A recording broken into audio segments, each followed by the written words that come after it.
buenas tardes. Ya son las 5:04 y estamos aquí en Enfoque Público dando el puntapié inicial a este programa de la tarde de la Radio Agricultura destinado a dar una segunda mirada a los temas que más le importan a los chilenos. Usted puede sumarse a esta conversación en TikTok, Instagram y Twitter, @enfoque921. Yo sé que ustedes ven en televisión, en los diarios, en la radio, ciertamente, todo el tema electoral, presidencial, pero que ha pasado poquito tiempo. O sea, para uno no que... ha pasado nada. Claro, uno que está en la chuchoca, siente que ha pasado meses, pero en verdad las elecciones fueron hace ¿cuánto? El 16 de noviembre, estamos recién a 25. Y por eso que queremos comentar un poco lo que está pasando en la elección presidencial, en la candidatura de José Antonio Kast a la moneda, nada más ni nada menos que con Ruth Hurtado, gran amiga de la casa, secretaria general del Partido Republicano. Ruth, muy bienvenida. Muchas gracias por la invitación, feliz de estar aquí contigo en este programa, además hablando de nuestro candidato que pasó a segunda vuelta. Oye, gran desafío el que se tiene. Yo no, por si acaso que no se malinterprete mi comentario, porque he dicho varios días que se ha visto como dos campañas totalmente distintas respecto a la segunda vuelta pasada del 2021 y la segunda vuelta de ahora, porque como que ahora yo tengo un miedo, Ruth. Va todo demasiado bien. Entonces como que uno dice, oye, ¿en qué minuto podemos echarlo a perder? Porque si tú ves la candidatura de José Antonio, va muy ordenadita. Al día siguiente la elección estaba en la Araucanía, ha estado visitando distintas ciudades. Ayer, y ese es el tema del día, se juntó con la familia de Sebastián Piñera, con la señora Cecilia, con sus hijos, y hoy día se supo que también se reunió con el presidente ayer, sí, Eduardo Frei Ruiz-Tagle, lo que ya es una bomba y tiene a la izquierda dando vuelta en círculo. ¿Cómo recibes tú estos dos apoyos, tanto de la familia Piñera y también el hecho de que Eduardo Frei se haya reunido con José Antonio Kast? A ver, efectivamente es una segunda vuelta muy distinta a la del 2021, en donde yo creo que muchos no vieron venir el enemigo que estaba postulando para ser presidente, sino que más bien se quedaron con el personaje de la segunda vuelta, que era, cierto, obviamente este presidente Boric vestido casi de republicano, casi de carabinero, muy en la onda de la seguridad, algo que a Janet Jara no le ha servido porque ha tenido distintas declaraciones de personas de su comando o personas ligadas más bien a la izquierda o a la antigua Concertación, en que no han sido declaraciones muy felices en favor de ella, digamos.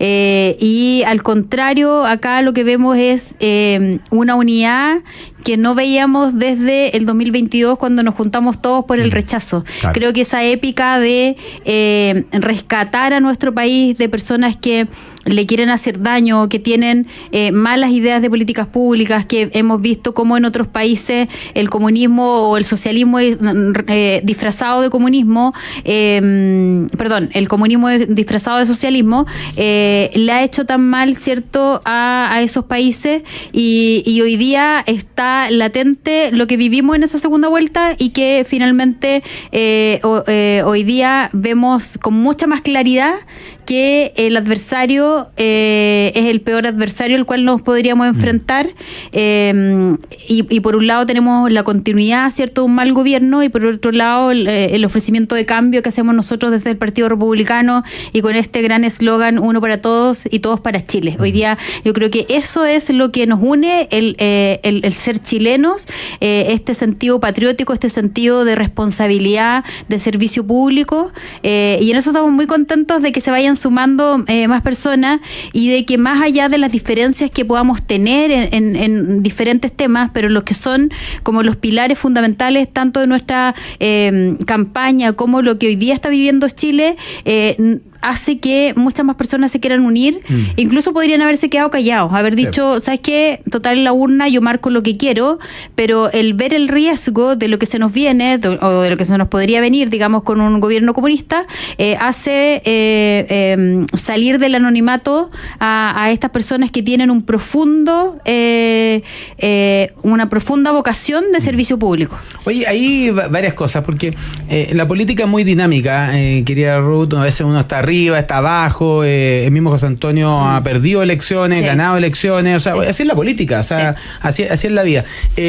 ¿Y quién iba a decir que en las paradojas de la vida, Evelyn Matei, que promovía, por ejemplo, la idea de Chile un solo gran equipo, y paradójicamente la persona que está logrando armar ese gran equipo es la candidatura de José Antonio Caz? Lo conversábamos antes de partir, pero la manera en que se ha ido sumando gente. Por ejemplo, yo vi la reunión de los economistas con Jorge Quirós. Bueno, no quiero usar palabras inapropiadas, pero eran unos titanes. O sea, también Rodrigo Vergara, que fue presidente del Banco Central, Felipe Larraín, que fue ministro de Hacienda, Valente, que fue ministro de Economía, la Bettina Horst, una gran economista. Bueno, tú empiezas a ver la suma y dices, oye, al final Caz, paradójicamente, a los que muchos tildaron de extremo y tantas cosas, y que no trabajaba en unidad, y que no trabajaba en equipo, no podía llegar a acuerdo, y nada de estas cosas, terminó siendo él el puente entre la centro derecha, ¿cierto? Chile Vamos, y el Partido Nacional Libertario. Entonces, al final, el y no solo la centro derecha, porque en la Comisión de Seguridad, a quien le agradezco personalmente haberse involucrado y haber asistido, fue Carlos Maldonado. Imagínate. Que precisamente no es de Chile Vamos, estaba en esa comisión obviamente apoyando a la candidata de Chile Vamos, pero se sumó sin ninguna duda. O sea, me decía, Ruth, mi partido a nosotros nos dijo que no queremos más continuidad de esto y no queremos comunismo. O sea, la regla es súper clara. O sea, aquí necesitamos un cambio, el cambio, el único que lo representa hoy día es José Antonio.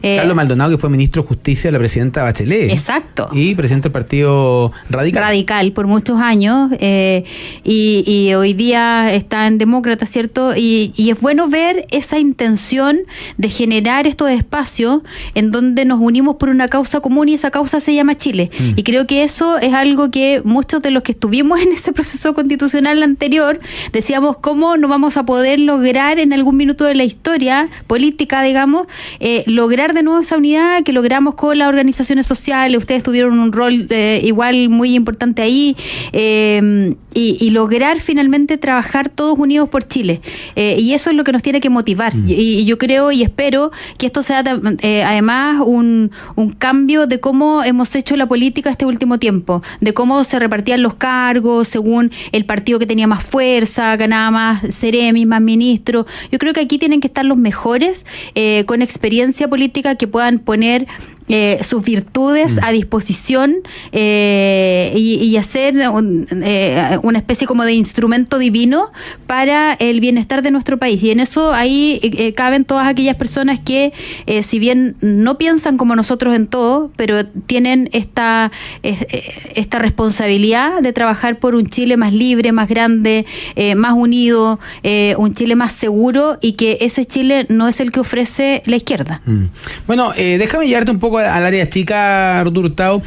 Vamos a ir parte por parte, pero partiendo por el apoyo de la familia Piñera. En Chile no existe la familia real, incluso acabo de ver que el presidente de la DC estaba criticando a Eduardo Frei, dice, no sé, se creó un monarca, no, aquí no hay monarca, pero el apoyo de la familia Piñera significa algo, tiene una parte de simbolismo. O sea, yo pongo a pensar en la lógica de la candidatura. José Antonio Caz ayer consiguió la foto con la familia Piñera y con Eduardo Frei al mismo tiempo, mostrando esa amplitud, mostrando el que tú decías, uno para todos, todos para Chile. Bueno, ¿cómo interpretan ustedes en el seno del Partido Republicano el apoyo de la familia Piñera? Mira, con mucha generosidad recibimos ese apoyo, porque tal como te decía hace un ratito, ellos podrían haberse quedado callados y no haber dicho nada, haber dicho, vamos, o sea, esperamos que le vaya bien, o haber votado en silencio. Y creo que ellos representan algo que José Antonio dijo cuando murió el presidente Piñera. Dijo, él fue un gran servidor público, y eso nadie lo puede negar, más allá de las diferencias que hubieron en materia de cómo se tomaron ciertas decisiones. Pero José Antonio en esa oportunidad dijo, él nos ha enseñado a muchos, porque sin necesidad de estar en el mundo público, él puso todo a disposición. Y este hombre muy mateo, muy digamos exigente, bueno, tú fuiste ministro de él, así que te tocaban probablemente esas bilaterales que tenía con algunos ministros y que eran bastante temidas ahí dentro, de cómo él sirvió a Chile, como te digo, más allá de ciertas diferencias que nosotros tenemos en cómo se enfrentaron algunas cosas, pero de cómo esa vocación primó y esa responsabilidad cívica estuvo siempre al servicio de los chilenos. Entonces eso nosotros lo agradecemos mucho y habla de la grandeza de la familia Piñera, de que no han perdido ese legado de su papá, de que fue una persona, digamos, que va a estar grabada a fuego en la historia de Chile,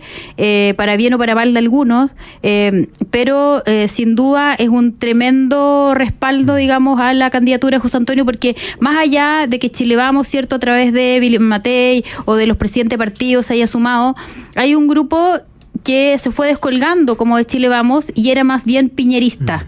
Y a ellos que quedaron huérfanos, que quedaron viudos, digamos, que quedaron un poco solos, era importante también que hubiera una señal hacia ellos. Y creo que en ese sentido lo que ellos hicieron fue un acto de mucha generosidad y lo recibimos con mucha humildad, el que hayan salido apoyando públicamente a José Antonio y sin exigir nada, o sea, solo pidiéndole que le vaya bien y que ojalá en materias tan sensibles como es educación, que para ellos es un tema súper importante, hagamos las cosas bien por fin. Claro, aún con todo el empuje que se puso ahí en los liceos bicentenarios, la misma Fundación Piñera Morel está muy dedicada a apoyar a los liceos bicentenarios. Déjame hacerte una reflexión antes de pasar al apoyo de Eduardo Frei Ruiz Tagle. A mí me pasó que yo soy de esas personas agradecidas de haber conocido al presidente y de haber podido trabajar, presidente Piñera, ojalá que en pocos meses más podamos tener otro nombre más que para repetir, pero de haber conocido al presidente Piñera y haber trabajado con él y para él. Y en el fondo tiene que ver mucho con ese estándar en la calidad del trabajo, porque, a ver, en temas políticos todos pudimos tener discrepancias con él. Yo las tuve particularmente a propósito, por ejemplo, de la propuesta de matrimonio homosexual cuando presentó el proyecto de ley. Otros la tienen también respecto a cómo se enfrentó el estallido social, ahí estaba todo lo que se conocía de la división como las palomas y los halcones. Bueno, tú puedes tener discrepancias de eso, y son discrepancias políticas, pero respecto a la forma de trabajar, de un criterio, un estándar de excelencia en el Estado, de austeridad en los gastos públicos, son cosas que vale la pena replicar. Oye, Ruth, déjame llevarte al otro lado, porque yo no sé, también podemos tener discrepancias del gobierno de Eduardo Frei Ruiz Tagle, pero yo creo que el presidente Frei puede haber sido un buen o mal presidente, yo creo que fue un buen presidente, pero ha sido un estupendo expresidente. En eso que tenés que decirlo con su nombre, ha sido un gran expresidente, como por arriba, sin caer en la chimuchina, un caballero. Siempre pensando en Chile, además. Yo creo que eso ha sido muy valioso de él, y tal como tú dices, porque se le criticó mucho cuando era presidente y viajó por todo el mundo con estos tratados internacionales, y que había muchos que no lo entendían y decían, oye, este presidente lo único que se ha dedicado es a viajar. Los chistes en Viña eran todos. Y hoy día los agradecemos esos tratados, porque hemos pasado por situaciones económicas bastante difíciles, y si no hubiéramos tenido esos tratados probablemente hubiéramos estado en una situación económica mucho más compleja aún. Y a mí me quedó muy marcado cuando el expresidente presidente Frei fue a Icare y dice que lamentable que este gobierno, de hecho estaba el ministro Marcel ahí presente, se alegre por una proyección de crecimiento entre el 1,8 y el 2%, cuando nosotros crecíamos entre el 6 y el 7% y no teníamos que estar endeudados y generábamos pleno empleo. Y ahorrábamos plata. Y eso decía, y ahorrábamos para invertir en puertos, fue el año que más se invirtió en obras públicas, qué sé yo, y una gran verdad, porque uno podría decir que en un evento tan significativo como ese, tú como que al ser de un sector te cohibas a criticarlo, pero él no, él ha sido siempre muy claro cuando han pasado situaciones complejas en el país y su coalición ha tomado malas decisiones, él ha sido muy valiente para decir, oigan, creo que estamos yendo por el mal camino, y eso se valora porque más allá, cierto, de cómo se van transformando los partidos, hay una idea base, hay una idea matriz, hay principios que son fundacionales de los partidos, y no porque vaya cambiando la oleada o porque vayan habiendo, no sé, pues ciertos grupos identitarios, tú vas a ir cambiando de opinión según las circunstancias o según la contingencia. Y creo que eso le ha hecho muy mal, o le hizo muy mal a la DC, le hizo muy mal al PPD. en confundirse con este gobierno. Y eso también lo podemos ver en cómo les fue en las elecciones, en estas últimas elecciones de diputados y senadores. Entonces, ahí él nos da una tremenda enseñanza de que finalmente aquí, más allá de si tú estás de acuerdo con tu color político, tú tienes que estar de acuerdo con tus convicciones. Claro. Y la convicción de él es trabajar por un Chile mucho más seguro, un Chile donde haya desarrollo económico, que él logró, digamos, incorporarnos en esa vía de desarrollo, y trabajar por la unidad. Y algo que la candidata ni siquiera ha logrado con su comando. O sea, todavía está con dificultades y su único tema de discusión ha sido hacer debate de los debates. O sea, como que no tiene otro tema para poner sobre la mesa, y eso es preocupante, que alguien que quiera ser presidente de Chile esté preocupado de lo que hace o no su contendor, cuando debería estar preocupado por las urgentes necesidades de las personas. Claro. Oye, yo te estaba escuchando, y a propósito de lo que comentábamos recién del apoyo del presidente, de la familia, el presidente Piñera y del expresidente Frey, alguien comenta aquí en YouTube, lo quería comentar antes de la pausa, porque dice: siento emoción cuando aún veo actos de grandeza en muchas personas que no han perdido su amor por Chile, sus valores y principios. Es una persona que apoya a José Antonio Kast, dice: una gran persona será presidente. Y lo comento ¿por qué? Porque uno que está metido en la chuchoca sabe que de repente hay cosas importantes que se caen por pequeñeces. O sea, yo todavía recuerdo la discusión sobre el retiro provisional. Nosotros perdimos un retiro en el Tribunal Constitucional porque los ministros del TC estaban peleados entre ellos. Estaban los votos, pero como pelearon entre ellos, para dar una señal, terminaron aprobando un retiro provisional con trágicas consecuencias económicas para el país. Ahora mismo con las listas parlamentarias, ¿en cuántos distritos quizás podríamos haber tenido una mejor negociación si no hubiese habido inquinas personales, ¿cierto? Entonces, en la corta, la ganancia corta siempre es muy estrecha. Pensando en Chile, la gente que hace la diferencia, un orgullo la actitud del presidente Frei Ruiz-Tagle y por supuesto de la familia Piñera. Son las 5:20. Nosotros vamos a una pequeña pausa comercial y ya volvemos a conversar con la secretaria general del Partido Republicano, Ruth Hurtado. No se vaya. Yo no quiero ser ni yeta, ni mala onda, ni ninguna de esas cosas, porque estamos en una elección presidencial que estamos todos muy ansiosos, pero hay un problema objetivo. La gente del Partido Republicano, la que se está sacando la mugre ahí por ganar la segunda vuelta, y estamos recién hablando de tu pega con los alcaldes, recorrer Chile, estar en la radio, en televisión, todos lados, están pensando el 14 de diciembre. Pero el resto del mundo, que da ya la batalla ya por concluida, está pensando en el 11 de marzo. Y no lo digo ni siquiera por gabinete, ni por subsecretario, no, lo digo con lo que dijo Pamela Giles. Dice, Pamela Giles dijo ayer que se iba a preocupar de hacerle la vida imposible a José Antonio Kast. En otro lado uno se mete al diario financiero, los diarios están preocupados de quién va a ser el próximo ministro de Hacienda. O sea, la verdad es que hay toda una discusión pensando en el 11 de marzo, da la impresión de que no hubiera una elección. Alguien me dijo, está media fome la elección porque se sabe el resultado, y los que estamos más metidos en la política dicen, no está nada de fome, está lo más entretenido del mundo, y esta es una batalla muy relevante que termina cuando se cuenta el último voto. ¿Cómo lo ve Ruth Hurtado? Mira, es súper importante lo que tú decías, Julio, porque hay mucha gente que dice, bueno, pero quédense tranquilos, si esto ya está ganado. No. Ya está listo. O sea, quedarnos hoy día dormidos en los laureles sería solo darle espacio a la izquierda para que avance. Ellos son muy hábiles, son muy astutos, y no le podemos dar ningún milímetro para que sigan avanzando. Y es por eso que José Antonio está en la calle, tal como tú lo decías, al día siguiente de la primera vuelta. Estuvo en la Araucanía, estuvo en Los Ríos, estuvo en Arica, ahora está en Iquique, próximamente va a estar en la región de los lagos. Entonces, hay un despliegue territorial, porque los votos se ganan en la calle y no se ganan esperando que te caigan los votos para el día de la elección. Eso cuando... No son maná del cielo. No, esto no es como que tú te sientas a esperar las oportunidades. Tú sales a conquistar la oportunidad, a inventarte oportunidades, y aquí nosotros estamos saliendo a buscar el voto de aquellas personas que todavía están medias indecisas. Y claro, hay un poquito de ansiedad, digamos, en cómo se va a comportar el Congreso, por una parte, porque hoy día tenemos una mayoría simple que va a ser importante. Tenemos un grupo que es más o menos bisagra, que es el PDG, que nunca sabemos bien para dónde van a votar.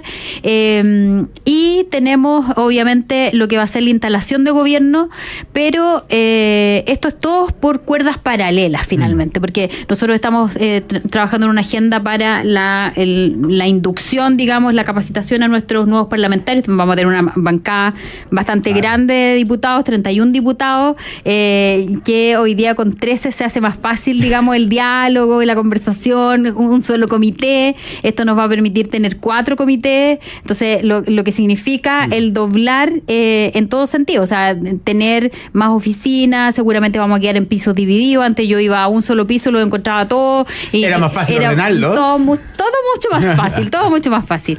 Pero también hay un grupo que está pensando en este plan 90, ¿cierto? En donde estos primeros 90 días de instalación van a ser muy importantes con las medidas administrativas que se tengan que tomar, algunas decisiones también que se tienen que tomar, y también hay un equipo que está reclutando a posibles, ¿cierto? O sea, juntando datos, más que reclutando, juntando datos de posibles personas que puedan estar en el gobierno. Algunos dicen, oye, todavía no han ganado, no, pero tú tienes que estar preparado para ganar, porque eso es lo que queremos nosotros hacer en esta segunda vuelta, es ganar, pero estamos también muy concentrados, o sea, toda nuestra concentración hoy día está, más que en pensar en el 11, queremos que el 11 llegue luego, para poderle ganar al crimen organizado, el narcotráfico, el terrorismo en la Araucanía, pero estamos preocupados de ganar el 14, porque si no nos preocupamos del 14, la verdad es que el 11 no sirve de nada, porque lo vamos a sacar del eje, y nosotros nos fijamos una hoja de ruta hace un tiempo,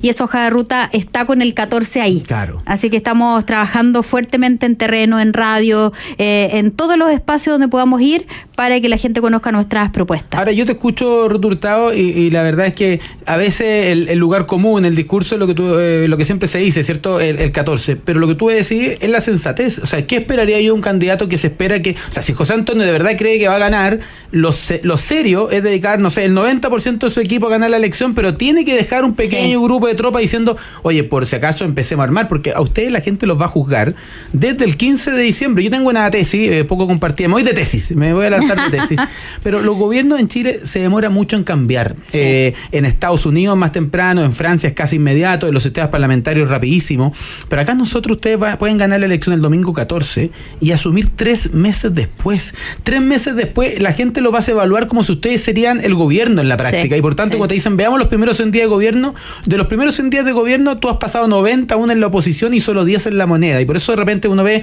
¿por qué el presidente bajó tanto cuando ganó el 11 de marzo? No, pues es que empezó a bajar en febrero porque la gente esperaba otra cosa, no le gustaron las vacaciones que se tomó, no le gustó el que fue los nombres, ¿por qué metió este gallo? Entonces, tú necesitas estar articulando esa mayoría, y ahí las tentaciones, porque la tentación del poder, querida Ruth, usted va a ganar una elección, y permíteme ser completamente sincero, después de años de mucho esfuerzo, de mucho trabajo, pero también de mucha incomprensión.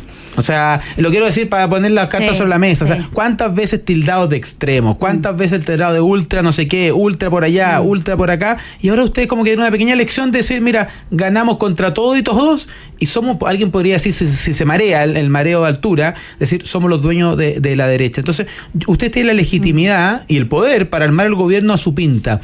¿Por qué han decidido este llamado tan amplio de vengan todos? Uno lee la entrevista a Arturo Esquella el domingo también, oye, estamos hablando sinceramente de que vamos a convocar a todo el mundo.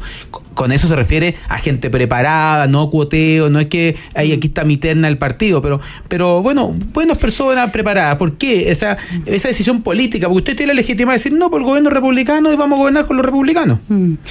Porque mira, estamos frente a un gobierno, y lo hemos señalado mucho, una cuña o una frase que dijo un día Arturo y que ha hecho mucho sentido, mucho eco, el gobierno de emergencia. Porque decía, ¿cómo podemos hablar de este gobierno en el cual nosotros queremos enfrentar? Es un gobierno que va a ser difícil por lo desfinanciado que va a quedar, por el desempleo que hay, por la inseguridad que existe, por el crimen organizado que ha penetrado ya a los barrios en distintas regiones de nuestro país.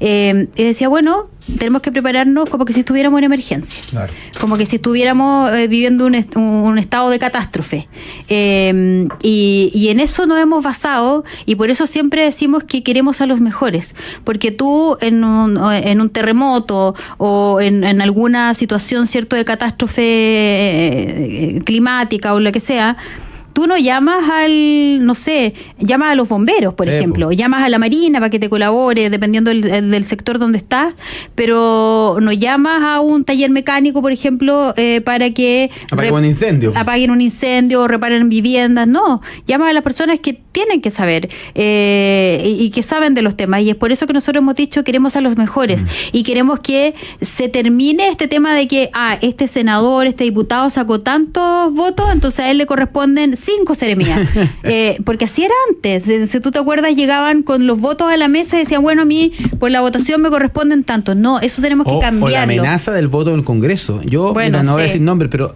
aquí hubo parlamentarios de Chile Vamos que negociaron hasta su voto en contra de la acusación constitucional contra del Piñera. Presidente, o sea, o sea, en el fondo gente que fue indigna, que fue a negociar, oye, quiero esto para que voten, pero ¿qué es esto?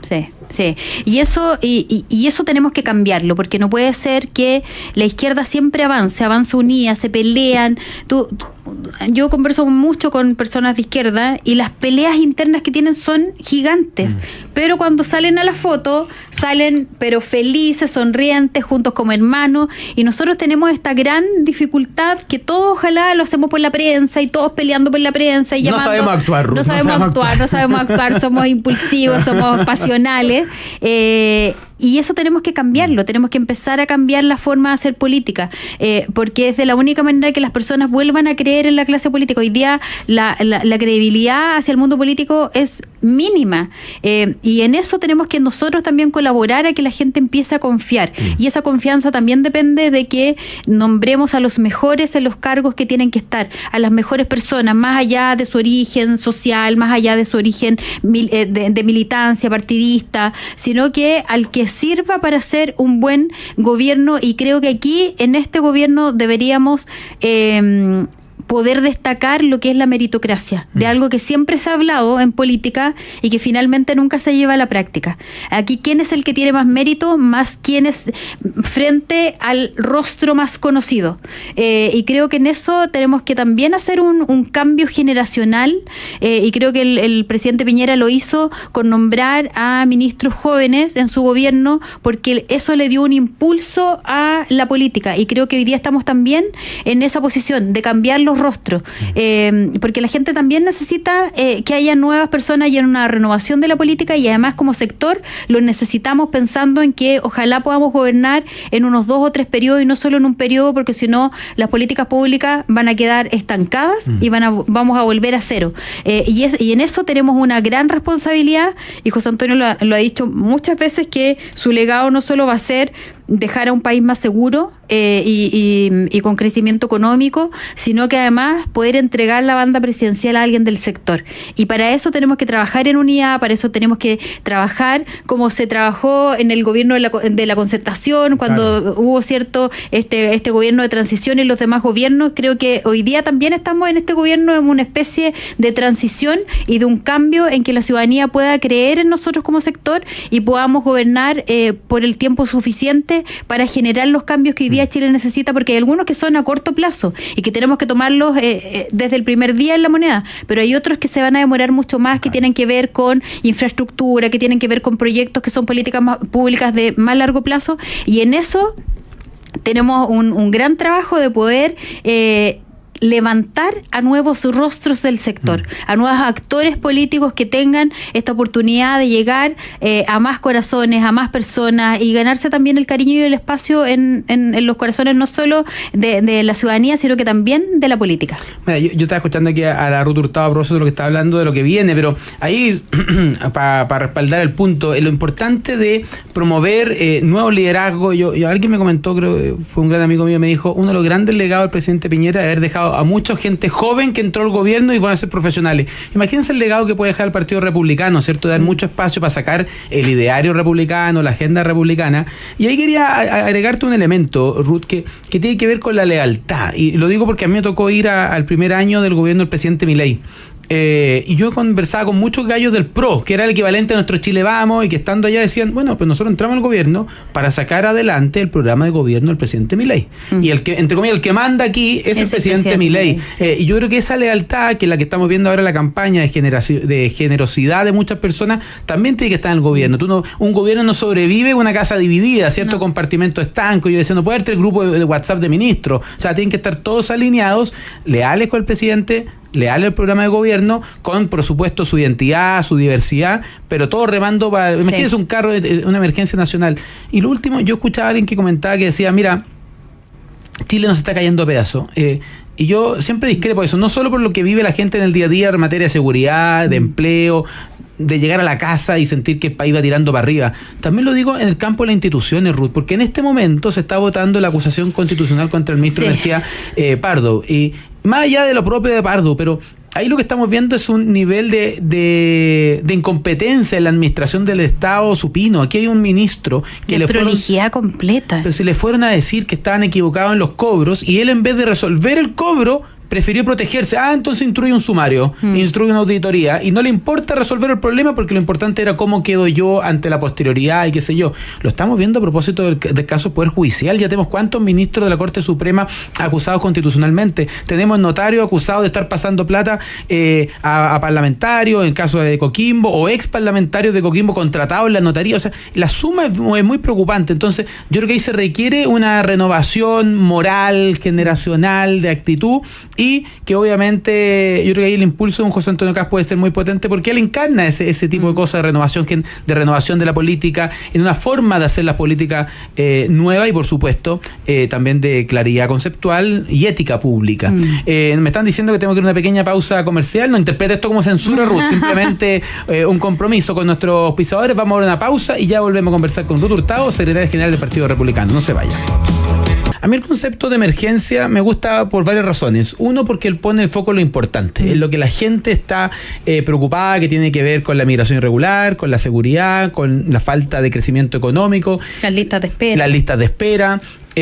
Segundo, porque además te pone un sentido de urgencia. No solo es una emergencia, pero hablemos solo de seguridad, sino que también, pero esto hay que enfrentarlo.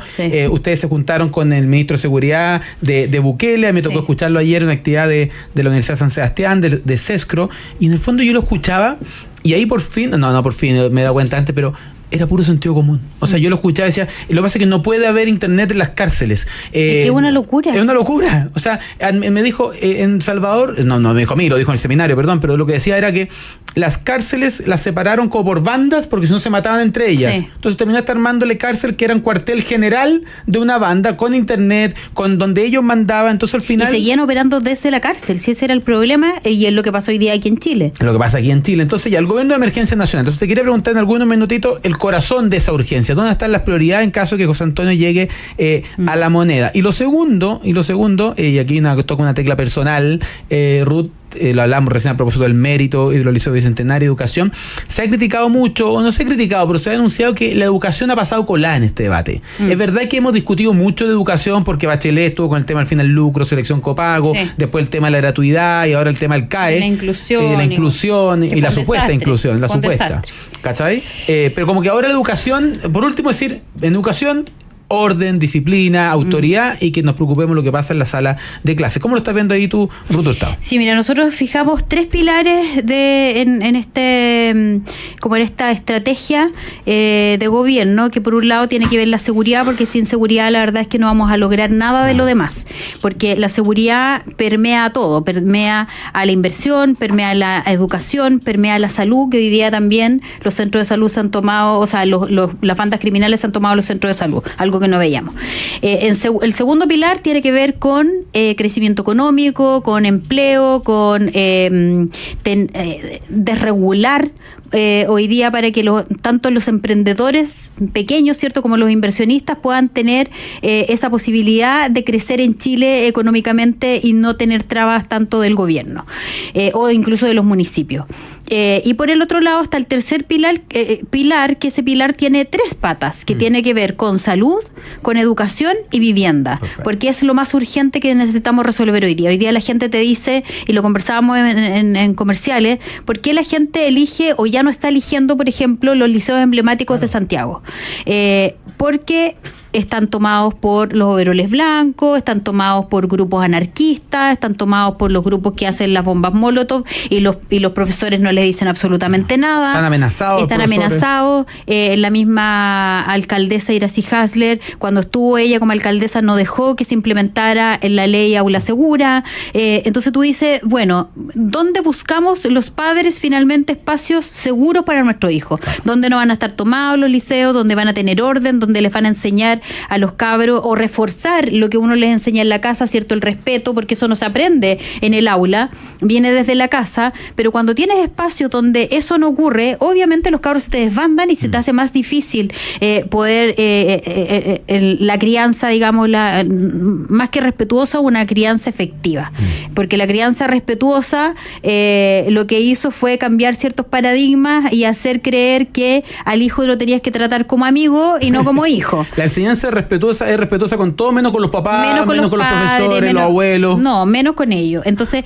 para nosotros también es importante rescatar el aula como espacio de aprendizaje, como espacio seguro. Incluso el otro día hablábamos con el alcalde de Huechuraba, ellos tienen y pagan como municipalidad los after school. Claro. Entonces, los padres tienen la seguridad de que sus hijos están seguros en un lugar, ya sea haciendo tareas, ya sean talleres, pero están seguros y los pasan a buscar más tarde, pueden salir de sus trabajos más tarde más tranquilos.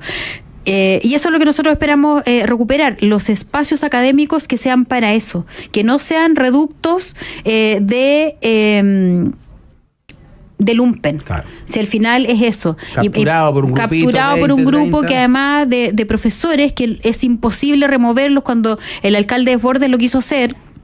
O sea, se le vino todo el mundo encima, cuando lo único que estaba haciendo era generar espacios más propicios para la educación y la enseñanza, que buscando ciertos profesores que estuvieran adoctrinando a los niños. Y lo vimos con esta show de inclusión, donde habían transformistas en los colegios, y eso no es para lo que yo mando al cabro chico al colegio. O sea, yo lo mando para que aprenda matemática, para que aprenda lenguaje, para que pueda sobrevivir, digamos, en la vida después laboral, y ahí no le estamos entregando herramientas. Entonces, en ese sentido, para nosotros la educación es clave, y sobre todo cambiar un poco la malla también en la educación técnica.